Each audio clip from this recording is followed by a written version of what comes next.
Training is performative. Education is transformative. Hi, I'm Amna Khalid, Associate Professor of History at Carleton College in Northfield, Minnesota. And I'm Jeff Snyder, Associate Professor in Educational Studies at Carleton. In the wake of George Floyd's murder, colleges and universities across the country have enthusiastically embraced training as a tool to promote racial justice. These trainings go by different names, including sensitivity training, diversity training, and anti-racism training. Here are some things training is good for: customer service, Excel, and CPR. Here are some things it's not good for: diversity, equity, and inclusion. At a time when trainings are proliferating across institutions of higher learning, people could be forgiven for confusing training with education. But they are vastly different and should be seen as such. The purpose of education, Bell Hooks reminds us, is critical thinking. Requiring courage and imagination, the heartbeat of critical thinking is the longing to know, to understand how life works. With Hooks' words in mind, here are 10 ways to tell training and education apart. Training makes assumptions. Education challenges them. Training is packaged. Education cannot be contained. Training rewards compliance. Education, curiosity. Training is having to say something. Education, having something to say. Training tells you what to think. Education teaches you how to think. Training answers questions. Education poses them. Training is generic. Education is all about context. Training simplifies the world. Education reveals its complexity. Training promotes conformity. Education, independence. Training is performative. Education is transformative. Of course, training has its uses. It can even save lives, CPR, for example. But training is woefully inadequate when it comes to confronting social problems, such as poverty, discrimination, and racism. These are long-standing, complex issues that defy ready-made solutions.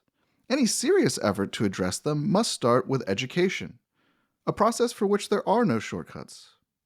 Consider these two examples of a college trying to deal with issues of race and diversity. The first is a typical training module. The second takes an educational approach. In many trainings, you'll be told that your racial identity defines who you are, and that participants will be divided into two main racial affinity groups, white and BIPOC.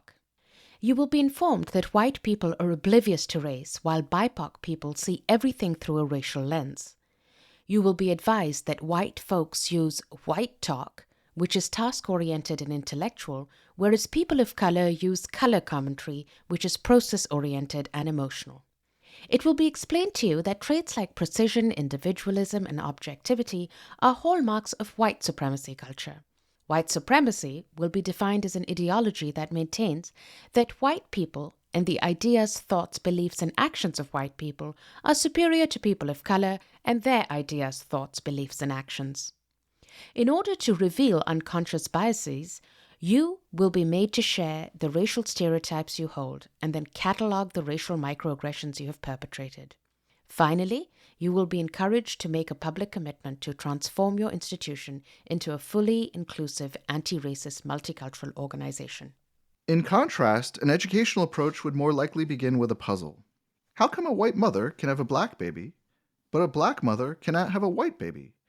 The answer would explore the development of the so-called one-drop rule, where any hint of African ancestry makes a person black.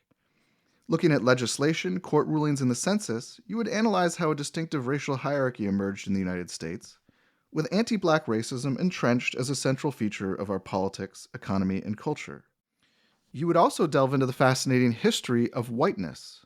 Prior to the 1940s, the Irish, Italians, Slavs, and Hebrews were seen as separate races, markedly inferior in intellect and moral virtue to Anglo-Saxons and Scandinavians. But how did all of these different groups become white? An educational approach would use books, films, and literature to answer this question. It would draw attention to the multiplicity of whiteness and the ways in which white people have been divided along the lines of, say, class, religion, and region.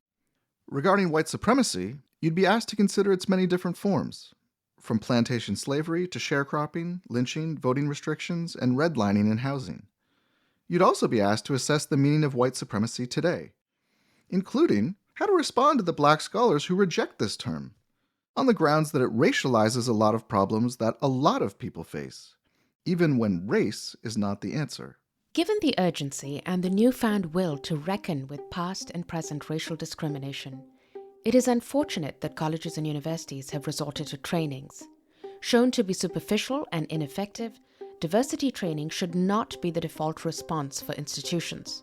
Instead, colleges and universities should invest in the most powerful tool of all to combat racial injustice: education.